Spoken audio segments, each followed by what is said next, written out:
গরম পানির মগটা হাতের থেকে ছিটকে পায়ের ওপর পড়তেই তারিন যন্ত্রণা চিৎকার করে উঠল। সকালে উঠে সবার জন্য নাস্তা বানাতে ব্যস্ত তারিন। আমজাদ সাহেব হাঁটতে বের হয়েছেন। বর্ষা বেগম নিজের রুমে আছেন। তারিনকে সাহায্য করার জন্য একজন পরিচারিকা রাখা হয়েছে। সেও তারিনের হাতে হাতে সব করে দিচ্ছিল। বর্ষা বেগম কাল থেকে তারিনের ওপর রেগে আছেন, কথা বলছেন না কিছুতেই। তারিন যথাসাধ্য চেষ্টা করছেন সবটা মানিয়ে নেওয়ার। তারিন বর্ষা বেগমের খাওয়ার জন্য গরম পানি করে নিয়ে যাওয়ার জন্য রান্নাঘর থেকে বের হয়েছিল। হুট করে ফ্লোরে পা পিছলে গিয়ে হাত থেকে গ্লাসটা তারিনের পায়ের ওপর পড়েছে। মুহূর্তে কাচের গ্লাসটা ভেঙে কয়েক টুকরো হয়ে গেল। সেখান থেকে এক টুকরো কাচ পায়ের নখে বিঁধে গেল। পা মুহূর্তে জ্বলে উঠল মারাত্মক যন্ত্রণায়। তারিনের চিৎকারে রান্নাঘর থেকে জাহিলা এগিয়ে আসলো। তারিনের পায়ের দিকে তাকিয়ে আটকে উঠলেন। চিৎকার করে বর্ষা বেগমের উদ্দেশ্যে বলে উঠলেন, হায় হায় রে খালা, ভাইজান তাড়াতাড়ি আহেন, দেহাজান কি সর্বনাশ হইছে। তারিন ব্যথা আর জ্বালা পোড়াতে নিচে বসে কাতরাচ্ছে। তামজিদের আজ কলেজে জয়েন করা দিন, সেজন্যই রুমে রেডি হচ্ছিল। হঠাৎ করে জাহিলার চিৎকার শুনে দৌড়ে এলো ড্রয়িং রুমে। তামজিদের পিছু পিছু বর্ষা বেগমও ছুটে এলেন। তারিনের অবস্থা দেখে দুজনেই একসাথে চিৎকার করে উঠল। তামজিদ তাড়াতাড়ি তারিনকে ধরে উঠালো, অতি সাবধানে সোফায় নিয়ে গিয়ে বসালো। জাহিলাকে আদেশ করলো, আপা তাড়াতাড়ি আগে বরফ নিয়ে আসুন। আমার রুমের ড্রেসিং টেবিলের ওপর থেকে ফার্স্ট এড বক্সটাও নিয়ে আসবেন। জাহিলা আদেশ পেয়ে সেদিকে ছুটল। তামজিদ দৌড়ে গিয়ে পানির জগ এনে তারিনের পায়ে পানি ঢালতে লাগলো।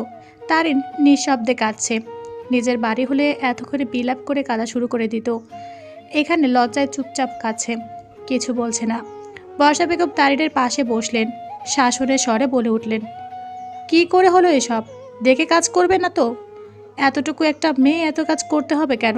আমি এখনো বেঁচে আছি তো। আল্লাহ আমাকে এখনো অনেক সুস্থ রাখছেন। কি অবস্থা হয়েছে আল্লাহ মাবুদ। তারিন এবার শব্দ করে কেঁদে উঠল। বর্ষা বেগম যত্ন করে তারিনকে নিজের বুকের ভেতর আঁকড়ে ধরলেন। তারিনের মাথায় হাত বুলিয়ে বলে উঠলেন, কাঁদে না মা, একটু সহ্য করো, এখনই ঠিক হয়ে যাবে। জাহিলা বরফ নিয়ে আসতে তামজিদ তারিনের পায়ে বরফের টুকরো ঘষতে লাগলো। বর্ষা বেগম তামজিদের উদ্দেশ্যে বলে উঠলেন, তাজ তাড়াতাড়ি ওকে হাসপাতালে নিয়ে চল। পায়ের রক্ত পড়া তো থামছে না, সেলাই লাগবে নাকি? তামজিদ ওর মাকে অভয় বাণীতে বলে উঠল, চিন্তা করো না মা, সেলাই লাগবে না, কমে যাবে, একটু ধৈর্য ধরো। তারপর তারিনের উদ্দেশ্যে শান্ত বাক্যে বলে উঠল, একটু সহ্য করে নাও প্লিজ। তারিন কাছে কোনো কথা বলছে না। গরম পানিটা ফুটন্ত না হলেও মোটামুটি বেশ গরম ছিল। পা সম্পূর্ণ লাল হয়ে উঠেছে আস্তে আস্তে। রক্ত পড়াটা কমতে শুরু করেছে কিছুটা। তামজিদ কাটা জায়গা যত্ন সহকারে অ্যান্টিবায়োটিক মলম লাগাতেই তারিন পা সরিয়ে নিল। ব্যথাতুর স্বরে বলে উঠল, মাস্টারমশাই জ্বলছে, আর দিয়েন না। বর্ষা বেগমের চোখের কোনো পানি জমেছে। মেয়েটার চেহারাও ব্যথাতে লাল হয়ে আছে। তামজিদ তারিনের দিকে তাকিয়ে আলতো বাক্যে বলল, একটু সহ্য করো প্লিজ, এক্ষুনি সেরে যাবে। বর্ষা বেগমও সেই সুরে সুর মিলিয়ে তারিনের চোখের পানিটুকু মুছে দিতে দিতে বলল, কান্না করিস না মা, কমে যাবে, আল্লাহ ভরসা। তারিন বর্ষা বেগমের বুকের সাথে লেগে থাকলো চুপ করে। তারিনের কান্না থেমে গেল কয়েক সেকেন্ডে। সব ব্যথা ভুলে গেল মায়ের মতো মমতাময়ী একজনের হাতের ছোঁয়ায়। মানুষটা উপরে উপরে কঠিন হলেও তার মনটা বড্ড নরম। তারিন ভাবছে, কত সুন্দর মনের মানুষ হলে একজন শাশুড়ি তার ছেলের বউকে এতটা যত্নে নিজের বুকে আগলে রাখতে পারেন। মায়ের মতো শাশুড়ি পাওয়া ভাগ্যের ব্যাপার। সব মেয়ের ভাগ্যে এমন হয় না। তারিন খুব ভাগ্যবতী একজন শাশুড়ি পেয়েছেন। তারিন কাল থেকে নিজের মাথায় সাজিয়ে রাখা সব দুষ্ট বুদ্ধিতে বিদায় দিয়ে দিল। তারিনের এসব ভাবনা চিন্তার সমাপ্তি ঘটল তামজিদের স্বরে, ব্যথাটা কি একটু কমেছে তারিন? তারিন ভ্যাবাচেকা খেয়ে উঠল। পায়ের দিকে তাকিয়ে দেখলো পায়ে সাদা ব্যান্ডেজ পেঁচানো। মলম লাগাতে পায়ে আগের তুলনায় ঠান্ডা লাগছে। ভাবনার মাঝে নিজের যন্ত্রণাগুলো কখন যে ভুলে গিয়েছিল নিজেও টের পায়নি। তারিনকে চুপ থাকতে দেখে তামজিদ পুনরায় প্রশ্ন করল, ব্যথা লাগছে তারিন? পায়ে বড্ড জ্বলছে, কিন্তু তা প্রকাশ করলো না তারিন। প্রতি উত্তরে নিঃশব্দে মাথা নাড়ল, অর্থাৎ হ্যাঁ কমেছে।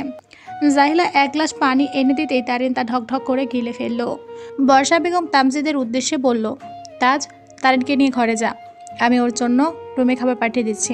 তারপর তারিনের উদ্দেশ্যে শাসনের স্বরে বলল, চুপচাপ বিশ্রাম নিবি গিয়ে, নড়াচড়া করিস না মা, ব্যথার ওষুধ আনিয়ে দেবো একটু পরেই, ঠিক হয়ে যাবে। তারিন প্রতি উত্তরে শান্তিময় হাসি উপহার দিল। তামজিদ তারিনকে ধরে দাঁড় করাতেই তারিন ব্যথায় চোখ মুখ কুঁচকে ফেলল। তামজিদ তা খেয়াল করে জিজ্ঞেস করলো, যেতে পারবে? তারিন ছোট্ট করে উত্তর দিল, হ্যাঁ।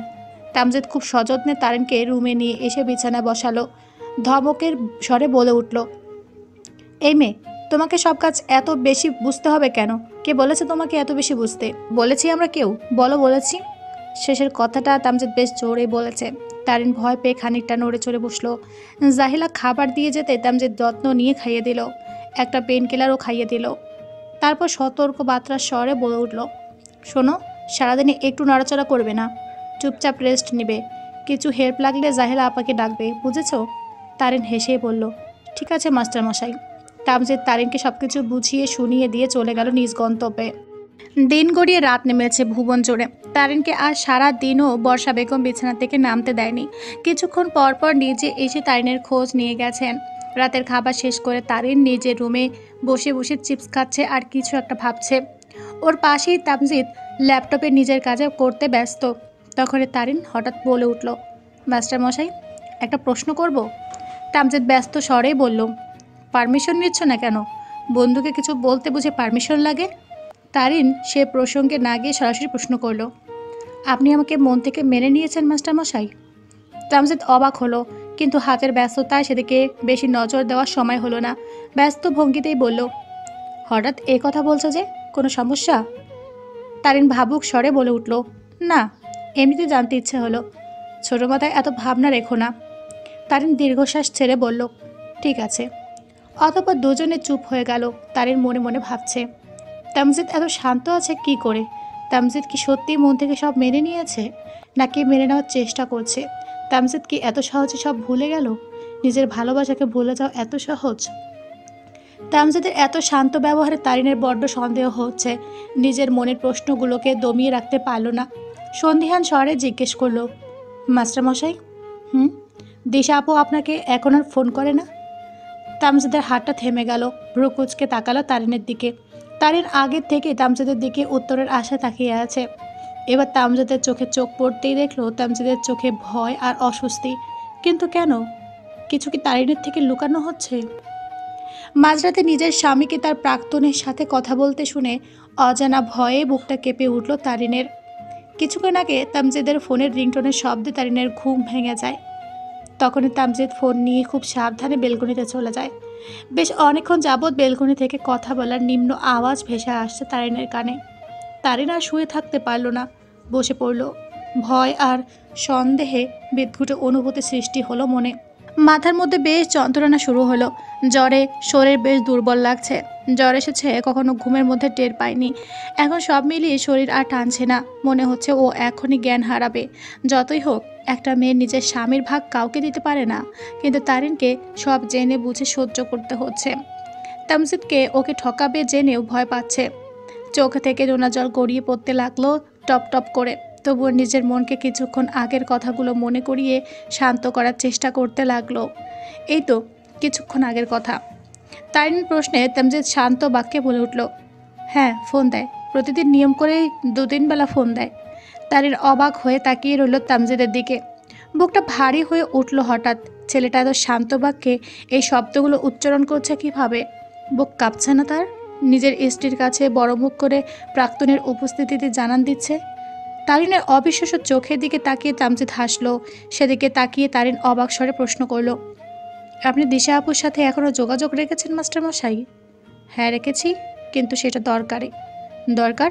তার সাথে আপনার এখনও কিসের দরকার মাস্টারমশাই? তুমি ছোট মানুষ, বুঝবে না। তামজিদ কথাটা বলে আর চোখে তারিনের দিকে তাকালো। তারিনের মুখের প্রতিক্রিয়া দেখার চেষ্টা করলো। যখনই দেখলো তারিনের নাকের ডগার রাগে লাল হয়ে উঠেছে, তখনই তামজিদের মুখে হাসি ফুটল। তারিন কঠিন হয়ে অধিকার খাটিয়ে কিছুটা জোর গলা বলতে লাগলো, দেখুন, আপনি বারবার আমাকে ছোট ছোট বলবেন না। হ্যাঁ, আমি ছোট তো। ছোট মানুষকে বিয়ে করেছেন কেন? শিক্ষক হয়েও তো সেই মাহের দোয়াই দিয়ে কিশোরী একটা মেয়েকে বিয়ে করেছেন। বাল্যবিবাহ বলে এটাকে জানেন তো? আপনার সাথে আমার বয়সের গ্যাপ জেনেও আমাকে বিয়ে করেছেন।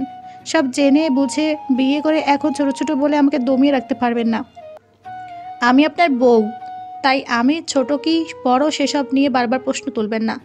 আমি আপনার বউ, এটাই আমার এখন সব থেকে বড় পরিচয়। আমি ছোট বলে এতটাও ছোট না যে স্বামী স্ত্রীর সম্পর্ক কাকে বলে এতটুকু বুঝবো না। স্ত্রীর অধিকার থেকে আপনাকে আমি প্রশ্ন করতে পারি, আপনি সেই প্রশ্নের উত্তর দিতে বাধ্য মাস্টারমশাই। বুঝতে পেরেছেন? তামজিদ গালে হাত দিয়ে তারিনের দিকে তাকিয়ে চুপচাপ কথাগুলো শুনছিল। তারিনের কথা বলা শেষ হতেই তামজিদ ফিক করে হেসে ফেলল। তামজিদের হাসি দেখে তারিনের রাগটা তত্তর করে বেড়ে গেল। তারিনের বেশি রাগ হলে ওর চোখের কোণে পানি জমে যায়। এখনও তাই হলো। সেই চোখের পানে তাকিয়ে তামজিদ হাসতে হাসতে বলল, বাপ রে বাপ, উফ, সুনামি বয়ে গেল আমার ওপর দিয়ে, বলেই দীর্ঘশ্বাস ছাড়ল। তামজিদ তারিনের নাক টেনে দিয়ে বলল, নাকের ডগার ঝাল দেখিয়ে আমাকে ঘায়েল করে ফেলবে দেখছি। তারিন থেমে গেল, লজ্জা পেল খানিকটা এহেন কথায়, দৃষ্টি নিচে নামিয়ে ফেলল। এক চোখের অশ্রু হাতের উল্টো পাশ দিয়ে মুছে নিতেই তামজিদ অপর চোখের অশ্রুটুকু মুছে দিতে দিতে বলল, এই মেয়ে, এত ঝাঁঝালো কেন তুমি? নিজের ঝাঁজ নিজে সহ্য করতে পারো না, আমি সইব কীভাবে? তামজিদের মুখে এমন কথা এই মুহূর্তে আশা করেনি তারিন। তবে কি প্রশ্নটা খুব সংকোপনে এড়িয়ে যেতে চাইছে তামজিদ? তারিন সঙ্গে সঙ্গে পুনরায় কঠিন স্বরে প্রশ্ন করল, আমার প্রশ্নের উত্তর আমি এখনো পাইনি মাস্টারমশাই। নিজের প্রাক্তনের সাথে কি দরকার থাকতে পারে আপনার? তামজিদ তারিনের মাথায় আলতো করে হাত রাখলো, শান্ত স্বরে বলতে লাগলো, শান্ত মেয়ের মতো শোনো, কোনো সম্পর্কের মূল ভিত্তি হলো বিশ্বাস। পানি ছাড়া যেমন মাছ বাঁচতে পারে না, তেমনি বিশ্বাস ছাড়া সম্পর্ক টিকে থাকতে পারে না। তুমি আমার সহধর্মিণী, তোমার কাছে আমি কখনো কিছু লুকাবো না, মিথ্যা বলবো না, আমি সত্যিটাই বলবো। সত্যি বলতে বরাবর আমি ভয় পাই না। সত্যিটা বলার পরে যদি আমার ফাঁসিও হয় তবুও আমি মেনে নেব। তুমি যদি আমাকে বিশ্বাস করো তাহলে তোমার কাছে বলতে আমার কোনো ভয় নেই। তামজিদের কথা সম্পূর্ণ শেষ না হতে তারিন সোজাসাপটা বলে উঠল, তাহলে আপনার চোখে আমি ভয় কেন দেখেছিলাম মাস্টারমশাই? তামজিদ আগের ন্যায় সুন্দর করে হাসলো, হাস্যজ্জ্বল বলতে লাগলো, হ্যাঁ ঠিক দেখেছ, তুমি প্রচুর বুদ্ধিমতী মেয়ে, এই জন্যই তোমাকে আমার পছন্দ। তুমি সহজেই সব বুঝে ফেলো। তুমি যখন প্রশ্ন করেছিলে তখন আমি ভয় পাচ্ছিলাম, কারণ ভেবেছিলাম আমি সত্যিটা বললে তুমি অবিশ্বাস করবে। আমাকে বিশ্বাস করার মতো কোনো কারণ নেই। সত্যিটা বলবো কি বলবো না এই ভেবে ভয় আর অস্বস্তি হচ্ছিল খুব। পরে ভাবলাম তুমি খুব বুদ্ধিমতী বুঝমান মেয়ে, আমি কিছু বললে বুঝবে। তামজিদ থামলো কিছুক্ষণ। তারিন এখনও ওর দিকে অধৈর্য পাখির ন্যায় তাকিয়ে আছে। পুনরায় তামজিদ বলা শুরু করলো, দিশা আমাকে সত্যিই খুব ভালোবাসে। আমার মায়ের পর দিশাই প্রথম নারী যে আমাকে সত্যিকারের ভালোবেসেছিল। হয়তো এখনও আমাকে ভুলে ওঠা ওর সম্ভব হচ্ছে না, তাই প্রতিদিন আমাকে ফোন দেয়, এটা ওটা বুঝিয়ে বলে। আমিও দিশাকে প্রতিদিন বোঝানোর চেষ্টায় আছি। তাই বলে ভেবো না ও 2-3 বেলা ফোন দেয় বলে আমিও 2-3 বেলা বোঝানোর নাম করে ওর সঙ্গে আড্ডা জমাই।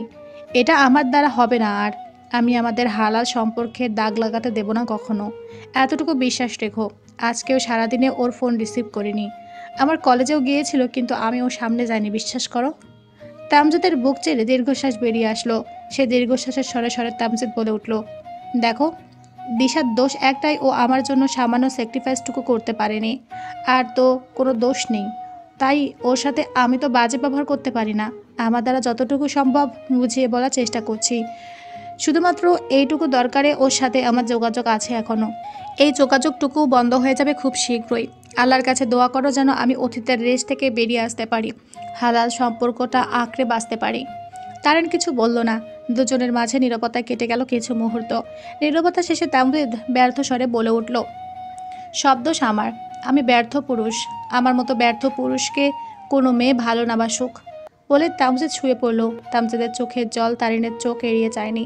তামজিদের চোখের ওপর হাত রেখে শুয়ে আছে। তারিন কাঁপাকাঁপি হাতে তামজিদের হাতে স্পর্শ করলো, তবু তামজিদ কোনো প্রতিক্রিয়া দেখালো না।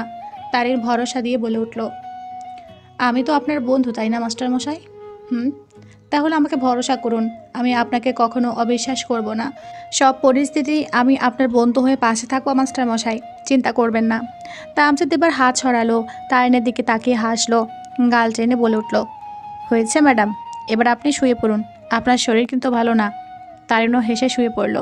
দেখো দিশা, তারিন ঘুমাচ্ছে, আমি চাই না এত রাতে ও আমাদের কথা বলতে শুনে ফেলুক, তাহলে আবার সন্দেহ করবে। অনেক কষ্টে আমি ওর বিশ্বাস অর্জন করেছি, সেটা ভেঙে যাক আমি চাই না।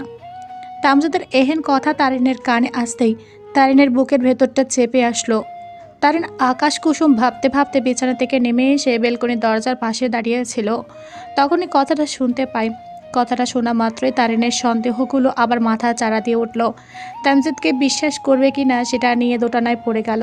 তামজিদ কি সব সত্যি বলছে নাকি শুধুমাত্র তারিনকে বোকা বানাচ্ছে? ওর সব বিশ্বাস ভরসা নিমিষেই এলোমেলো হয়ে গেল। কি হবে এই সম্পর্কের শেষ পরিণতি? খাটে বউ রেখে বেলকনিতে এসে লুকিয়ে প্রাক্তনের সাথে কথা বলতে বলতে আপনার বিবেকে বাধা দিল না মাস্টারমশাই? হুট করে তারিনের কণ্ঠস্বর পেয়ে তামজিদ কেঁপে উঠল। পেছন করে দেখলো তারিন দাঁড়িয়ে আছে। চোখে মুখে সে কি অসহায়ত্ব মেয়েটার। তারিনকে এমন ছন্নছাড়াভাবে দাঁড়িয়ে থাকতে দেখে তামজিদের বড্ড কষ্ট হলো। বুকের ভেতরটা মুচড়ে উঠল। তামজিদ কানের কাছে ফোন নামিয়ে শান্তবক্ষে বলল, তারিন, ভুল বোঝেন আমাকে। তারিন হাত উঁচু করে থামিয়ে দিল তামজিদকে। শক্ত বাক্যে বলে ওঠে, চুপ করেন, আর আমাকে ভুল বোঝাতে আসবেন না। আমার যা বোঝার আমি বুঝে গেছি। তারিন আর কিছু বলতে পারল না। ওর খারাপ লাগছে, কণ্ঠস্বর রোধ পাচ্ছে। তামজিদ নিচু স্বরে বলল, তারিন, আমি তোমাকে ভুল বোঝাচ্ছি না, বিশ্বাস করো। এতক্ষণ আমাকে যা যা বলেছেন আমি বিশ্বাস করেছিলাম। আপনি আমার সামনে দিশা আপুর সাথে কথা বললো আমি মেনে নিতাম। আমাকে লুকিয়ে কেন কথা বলতে হবে মাস্টারমশাই? তামজিদের মুখ দিয়ে কোনো কথা বের হচ্ছে না। তারিন যেই শক্ত মনের মেয়ে, ওকে এত সহজে বোঝানো যাবে না। তামজিদ তারিনের হাত ধরার জন্য হাত বাড়াতেই তারিন হাত সরিয়ে নিল। শক্ত বাক্যে বলল, একদম আমাকে ছোবেন না। কী ভেবেছেন আমাকে? আমি খুব সরল মেয়ে? একদম না। একদম এসব আবল তাবল ভাববেন না। আমি কেমন মেয়ে সেটা বোঝার ক্ষমতা আপনার এখনও হয়নি। কী ভেবেছেন আপনি বউকে লুকিয়ে প্রাক্তনের সাথে পরকীয় সম্পর্কে জড়াবেন আর আমি চুপচাপ সব মেনে নিয়ে চলে যাব? হাসালেন মাস্টারমশাই। তারা নিজের অধিকার এত সহজে ছাড়বে না। আমি এর শেষ অবধি দেখব। আমাকে ঠকানোর বিন্দু মাত্র চেষ্টা করলে তার ফল বড্ড খারাপ হবে মাস্টারমশাই। আমি আপনাকে ছেড়ে কথা বলবো না, মনে রাখবেন। বলে বিছানার দিকে এগিয়ে আসলো। ব্যথা পায়ে জোর দিয়ে হেঁটে আসায় রক্ত বের হওয়া শুরু হয়েছে। তারিনের বড্ড যন্ত্রণা হচ্ছে। চোখ থেকে পানি গড়িয়ে পড়ছে একাধারে। শেষ অবধি তারিন ঠকে গেল তাহলে? কি হবে এখন? জীবন এমন নিষ্ঠুর খেলায় মেতে উঠল কেন? না, মানতে পারছে না ও, কিছুতেই না। নিজের স্বামীকে লুকিয়ে অন্য একটা মেয়ের সাথে কথা বলতে দেখা কোনো স্ত্রীর পক্ষে মানা সম্ভব না। তারিন বিছানায় এসে শুয়ে পড়ল। জ্বরে শরীরে কাঁপুনি হচ্ছে। তারিনের ছোট থেকেই জ্বর আসলে খিঁচুনি উঠে যায়। তারিন মনে মনে এই ভয়টাই পাচ্ছে, যদি এখন তেমন কিছু হয় তাহলে কি হবে। মনে মনে আল্লাহর কাছে সুস্থতা প্রার্থনা করতে লাগলো।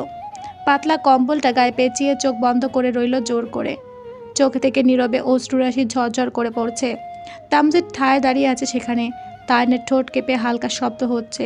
সেই শব্দ তামজিদের কানে পৌঁছালো কোনো রকম। তন্দ্রা কেটে গেল ওর। হন্তদন্ত হয়ে আসলো তারিনের কাছে। তারিনের চোখ বন্ধ, ঠোঁট কাঁপানো দেখে তামজিদ চিন্তিত স্বরে প্রশ্ন করলো, তারিন, কি হয়েছে? খারাপ লাগছে? শীত করছে? জ্বর এসেছে? তারিন কোনো রকম জবাব দিল, আমার কিছু হয়নি মাস্টারমশাই, আপনি যান। বলে অন্য পাশে ফিরে গেল। কিন্তু তামজিদ সে কথা কানে নিল না। তারিনের কপালে হাত রাখতে আটকে উঠল। জ্বরে বলে উঠল, তোমার শরীর তো জ্বরে পুড়ে যাচ্ছে। তারিন হাতটা সরিয়ে নিল, বলল, শোবেন না আমাকে। তামজিদের বেশ কষ্ট হচ্ছে। এই ছোট্ট মেয়েটা আজকের ঘটনাটা মানতে পারেনি। তামজিদ অনুতাপ হচ্ছে। কেন কথা বলতে গেল দিশার সাথে? নিজের ওপর রাগ হচ্ছে। তামজিদ তো তারিনকে কিছু মিথ্যা বলেনি। সত্যি তামজিদ দিশার সাথে ইচ্ছাকৃত কোনো প্রকার যোগাযোগ রাখেনি।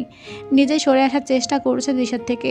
যতই হোক নিজের ভালোবাসার মানুষকে ভুলতে একটু সময় তো লাগবে। দিশা অনেকক্ষণ যাবৎ তামজিদকে কল দিচ্ছিল, তাই বাধ্য হয়ে দিশার ফোনটা ধরেছিল। আর দিশা ফোন দিয়ে তামজিদকে সুইসাইডের ভয় দেখাচ্ছিল। তাই তামজিদ ঠান্ডায় ওকে বোঝানোর চেষ্টা করছিল। তখনই তারে শুনতে পায়। তামজিদ রাগে কষ্টে নিজের চুলগুলো দু হাতে খাবলে ধরল। সব দিকে যন্ত্রণা ও নিতে পারছে না। আর জীবনটা হঠাৎ করে কেমন ছন্নছাড়া হয়ে গেল, সব এলোমেলো হয়ে গেল। তারিনের মুখের দিকে তাকিয়ে তামজিদের মায়া হচ্ছে অনেক। মেয়েটা বয়সে ছোট, কিন্তু বোঝার ক্ষমতা বেশি বলে মেয়েটা কষ্ট পাচ্ছে। তামজিদ মনে মনে ভাবছে, এই ছোট মেয়েটার তো কোনো দোষ নেই, তাহলে ও কেন আমার জন্য কষ্ট পাবে? তারিন বেশ নিস্তেজ হয়ে পড়েছে জ্বরে। চোখ খুলছে না, কোনো শব্দ করছে না, চুপচাপ আছে। তামজিদ তারিনের হাতটা আলতো করে আঁকড়ে ধরল। নিচু শরীরে তারিনের হাত ছুঁয়ে দৃঢ় প্রতিজ্ঞা করল, দিশা যা খুশি তাই বলুক বা করুক, আজকের পর আমি ওর ফোন ধরবো না, ওর সাথে কোনো যোগাযোগ রাখবো না। তোমাকে আর আমার জন্য কষ্ট পেতে হবে না তারিন। তারিনের হাত ধরে জ্বরের মাত্রা অতিরিক্ত বুঝতে পেরে তামজিদ উঠে পড়ল। লাইট অন করে থার্মোমিটারটা নিয়ে এসে তারিনকে আলতো ডেকে বলল, তারিন, তারিন, তারিন মুখটা খোলো প্লিজ, জ্বরটা মেপে দেখি, তোমার শরীর জ্বরে পড়ে যাচ্ছে, প্লিজ মুখটা খোলো। তারিন শুনল না, জবাব দিল না। তারিনের কোনো সাড়া শব্দ না পেয়ে তামজিদের বুকটা ধক করে উঠল। অনেকক্ষণ ধরে ডাকার পরেও তারিনের সাড়া না পাওয়ায় তামজিদ চিন্তিত হলো যে তারিন জ্ঞান হারিয়েছে। তামজিদ এবার নিজেকে শান্ত রাখতে পারল না। ভয়ে বুকের মধ্যে হার্টবিট বেড়ে গেছে। কি করবে উপায়ন্তর না পেয়ে দৌড়ে গেল ওয়াশরুমে। এক বালতি পানি এনে তারিনকে ঠিক করে শুইয়ে দিল। তারপর বেশ অনেক সময় ধরে তারিনের মাথায় পানি ঢালতে লাগলো। মুখেও বেশ কয়েকবার পানি ছিটে দিয়েছে, কিছুতেই কিছু হচ্ছে না। রাত তখন 2টার কাছাকাছি। এত রাতে কি করবে কিচ্ছু মাথায় আসছে না। চিন্তায় দম বন্ধ হয়ে আসছে তামজিদের।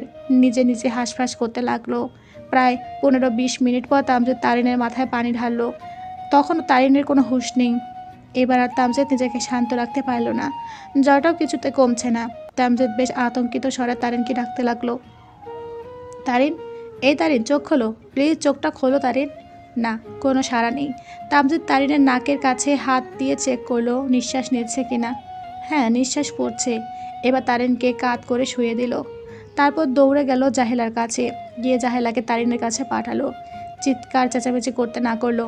নিজে গেল আমজাদ সাহেবের রুমে। গিয়ে আস্তে করে তাকে জাগালো, যেন বর্ষা বেগমের ঘুম না ভেঙে যায়। তারপর তাকে রুমের বাইরে এনে তারিনের অবস্থা ব্যাখ্যা করলো। এর মধ্যে জাহেলা চেঁচিয়ে উঠল। আমজাদ সাহেব আর তামজিদ দুজনে হন্তদন্ত হয়ে ছুটে গেল রুমে। গিয়ে দেখলো তারিনের খিঁচুনি উঠে গেল। তামজিদ উপায়ন্তর না পেয়ে এবার তারিনকে কোলে তুলে নিল। আমজাদ সাহেবকে বলল, বাবা, অমিত কাকাকে বলো তাড়াতাড়ি গাড়ি বের করতে। আমজাদ সেদিকে ছুটল। তামজিদ তারিনকে নিয়ে গাড়িতে বসালো। সাথে জাহেলাকে নিয়ে আমজাদ সাহেবকে বাসায় রেখে গেল। তারিনকে তামজিদ খুব যত্ন করে নিজের বুকে আঁকলে রেখেছে। বারবার মাথায় হাত বুলিয়ে ভয়াত স্বরে সান্ত্বনা দিচ্ছে। কিছু হবে না তোমার। তোমার বাবাকে কথা দিয়ে এসেছিলাম তার চাঁদের গায়ে আমি দাগ লাগাতে দিব না। সে কথার খেলাপ আমি করব না, কিছুতেই করব না। চিন্তা আর ভয়ে তামজিদের নিজেকে পাগল পাগল লাগছে। এর মধ্যে ওর ফোনটা আবার বেজে উঠল। ফোনের স্ক্রিনে দিশার নামটা দেখে রাগে শরীর গিজ গিজ করতে উঠল। ফোনটা রিসিভ করতে তামজিদ রাগে চিৎকার করে বলতে লাগলো, আমাকে কি তুই কোনোদিন শান্তি দিবি না? প্লিজ ভাই, আমাকে একটু শান্তি দে, আমাকে সুস্থভাবে বাঁচতে দে। আমি মরে যাচ্ছি, মানসিক অশান্তিতে দিন দিন ভেঙে যাচ্ছি। তুই তো আমাকে ভালোবেসে সামান্য স্যাক্রিফাইসটুকু করতে পারলি না, তাহলে এখন কেন আমাকে ঠিকভাবে বাঁচতে দিচ্ছিস না? আমার কি করার আছে এখন? অনেক চেষ্টা করেছিলাম, ধরে রাখার পারিনি। সেটার কারণ তুই। প্লিজ আর আমাকে ফোন দিস না। আমার জীবনে আর অশান্তি ডেকে আনিস না। এত অশান্তির সাথে লড়াই করে বাঁচতে পারছি না আমি। আজকের পর আমাকে ফোন দিলে আমার খারাপ রূপটা দেখবি তুই, মনে রাখিস। ঘরে পৌ রেখে প্রাক্তনের সাথে ফোন আলাপ করাকে পরকীয়া বলে, জানেন? আমারে কেন ঠকাইতেছেন মাস্টার মশাই? আমি তো আপনারে বিশ্বাস করে আপনার হাত ধরে এই অচেনা শহরে পা রেখেছিলাম। তাহলে আজ কেন আমাকে এভাবে বিশ্বাস ভাঙার কষ্টে জর্জরিত করলেন? তারিন এখন আগে থেকে অনেকটাই সুস্থ। রাতের আধার কেটে আলো ফুটেছে আকাশে। তামজিদ সারা রাত তারিনের পাশে ছিল। দু চোখের পাতা 1 মিনিটের জন্য বন্ধ করেনি। আজানের পর নামাজ পড়ে এসে তারিনের বেডে মাথা রেখে বসেছিল বেশ কিছুক্ষণ। তারপর হয়তো চোখ দুটো লেগে এসেছিল। তারিন ঘুম থেকে জেগে উঠতেই তামজিদের ঘুম ভেঙে যায়। ধরফরিয়ে উঠে দাঁড়ালো। চিন্তিত স্বরে প্রশ্ন করে, ঠিক আছো তুমি? কষ্ট হচ্ছে? খারাপ লাগছে? ডাক্তার ডাকবো? তারিন সেসব প্রশ্নের উত্তর না দিয়ে প্রচণ্ড অভিমানে দৃষ্টি ঘুরিয়ে নেয়। শক্ত বাক্যে উপরোক্ত প্রশ্নগুলো করে বসল। এই মুহূর্তে এসব প্রশ্নের জন্য প্রস্তুত ছিল না তামজিদ। অবাক চোখে তারিনের দিকে তাকিয়ে রইল কিছুক্ষণ। কোনো উত্তর দিল না। পরক্ষণে তারিনের কপালে হাত রাখলো জ্বর আছে কিনা চেক করার জন্য। তারিন হাতটা সরিয়ে দেওয়ার চেষ্টা করতে তামজিদ শক্ত বাক্যে বলে উঠল, একদম হাত সরানোর চেষ্টা করবে না বলে দিলাম। তারিন শান্ত বাক্যে বলল, আপনি আমাকে ছোবেন না। তোমাকে ছোঁয়ার সম্পূর্ণ অধিকার আমার আছে। কিসের অধিকার? তামজিদের দিকে তাকিয়ে শক্ত গলায় প্রশ্ন করলো তারিন। তামজিদ অবাক হয়ে উত্তর দিল, কিসের অধিকার মানে? তুমি কি ভুলে গেছো আমি তোমার কে? তারিন খানিক হাসলো। সে হাসি নিষ্প্রাণ। চোখ দুটো টলমল করছে। মুখটা এক রাতে বেশ শুকিয়ে গেছে। বড্ড ভেঙে পড়েছে মেয়েটা। তামজিদের খুব মায়া হচ্ছে। এত শক্তপোক্ত মনের অধিকারী মেয়েটা আজ এভাবে দুর্বল হয়ে পড়েছে, হওয়াটাই স্বাভাবিক। তারিন তার ছেলে স্বরে বলল, একদম না। আপনি আমার স্বামী, তাই তো? তামজিদ জোর গলা বলল, অবশ্যই। তাহলে বউকে লুকিয়ে প্রাক্তনের সাথে কিসের সম্পর্ক আপনার? তামজিদ শান্ত হয়ে বসে পড়ল। শান্ত বাক্যে বলল, তোমার শরীর অসুস্থ। এসব আলোচনা বাড়ি গিয়ে করা যাবে তারিন। তারিন এবার আগের ন্যায় শক্ত বাক্যে বলল, যা বলার এক্ষুনি বলবেন আমাকে, তামজিদ পুনরায় বলল। বোঝার চেষ্টা করো, এসব বলার জায়গা এটা নয় তারিন। তারিন উঠে বসার চেষ্টা করতেই মাথা ঘুরে উঠল, বসতে গিয়েও পারল না। তামজিদ ধরে ফেললো থাবা দিয়ে। তারিন দু হাতে ঠেলে তামজিদকে দূরে সরানোর চেষ্টা করলো। তামজিদ শক্ত করে তারিনের বাহুদয় ধরে শুয়ে দিল। শাসিয়ে উচ্চ বাক্যে বলে উঠল, এই বে, বেশি পাকনামো করতে বারণ করেছি না আমি? কথা শুনছো না কেন? বেশি সাহস বেড়ে গেছে তোমার? তুমি কিন্তু এখনও তামজিদ তাজওয়ারকে চেনো না। আমার ভালো রূপটা দেখেছো, খারাপ রূপটা দেখোনি। বাধ্য করো না আমাকে সেই রূপটা দেখাতে। তামজিদের এহেন বাক্যে তারিন ঘাবড়ে গেল। এই প্রথম তামজিদকে এতটা রেগে যেতে দেখলো। তামজিদের চোখ দুটোতে রাগ স্পষ্ট ফুটে উঠেছে। তারিন মনে মনে ভয় পেলেও প্রকাশ করলো না। বলল, আমার প্রশ্নের উত্তর না পাওয়া অবধি আমি আপনার সাথে বাড়ি ফিরবো না মাস্টারমশাই। তামজিদ দমে গেল, অবাক হয়ে তাকিয়ে রইল তারিনের দিকে। এই মেয়েটা এমন কেন? এতটুকু বয়সে কেন মেয়ে এত শক্তপোক্ত সাহসী হতে পারে? বিশ্বাস হচ্ছে না ওর। কিছুতে তারিনকে দমিয়ে রাখা যায় না। তামজিদের হাত দুটো আলগা হয়ে আসলো, শান্ত হয়ে বসে রইল কিছু সময়। তারিনও বেশ শান্ত হয়ে তাকিয়ে আছে তামজিদের দিকে। নীরবতা কাটিয়ে তামজিদ বলে উঠল, ভালোবাসা ফুরিয়ে গেলেও মায়া ফুরিয়ে যায় না জানো? না, আর জানতেও চাই না, তারিন স্পষ্ট জবাব দিল। তামজিদ বলা শুরু করলো, আমাকে তুমি ভুল বুঝছো তারিন। আমি তোমাকে ঠকাচ্ছি না। হ্যাঁ, আমি দিশার সাথে কথা বলেছিলাম, কিন্তু সেটা কোনো প্রেমালাপ ছিল না। দিশা আমাকে সুইসাইডের ভয় দেখাচ্ছিল, সেটা নিয়ে ওকে বোঝাচ্ছিলাম। কি করব বলো? ভালোবেসেছিলাম তো, তাহলে এত সহজে ভুলে যায় কি করে? ভালোবাসার মানুষকে কি এত সহজে ভুলে যাওয়া যায়? তার নিজের অনুভূতিগুলো আর লুকিয়ে রাখতে পারল না। শান্ত হয়ে উত্তর দেওয়ার মতো ধৈর্য নেই। টলমলে চোখে তামজিদের দিকে তাকালো। তামজিদও শান্ত দৃষ্টিতে তারিনের দিকে তাকিয়ে আছে। তারিন এবারে জোরে চেঁচিয়ে অভিযোগের স্বরে বলে উঠল, দেখুন, এসব সস্তার আবেগ অন্য কাউকে দেখাবেন। আমি এখনও এত আবেগ ভালোবাসা এত পেঁচিয়ে বুঝে উঠতে পারিনি। আপনার যদি তার প্রতি এতই ভালোবাসা থেকে থাকে, তাহলে আপনি আমাকে বিয়ে করলেন কেন? যখন আপনার সামনে আপনার ভালোবাসাকে অপমান করছিল, আপনারা সবাই তখন চুপ করেছিলেন কেন? কেন প্রতিবাদ করেনি? কেন মেনে নিয়েছিলেন সব? আমাকে কথা দিয়েছিলেন তো আমাকে ঠকাবেন না। তাহলে এখন কেন তার সাথে প্রতি মুহূর্ত যোগাযোগ রাখেন? আমি তো আপনার অতীত ভালোবাসার সব কিছু মেনে নিয়েছিলাম। তবুও কেন ঠকাচ্ছেন আমাকে? আমাকে কেন তো কষ্ট দিচ্ছেন? একবারও কি ভেবেছেন আমার কতটা কষ্ট হতে পারে? আমি মানছি আমার বয়সটা কম, তাই বলে কি আমার কোনো আবেগ অনুভূতি কষ্ট নেই? ভালোবাসা কাকে বলে আমি কি সেটাও এখনও বুঝি না? স্বামী মানে কি বুঝি না? বলুন বুঝি না? উত্তর দেন মাস্টারমশাই, এক্ষুনি দেবেন। তারিন উচ্চ স্বরে কথা বলায় এখন নিঃশ্বাস টেনে ওঠাতে পারছে না।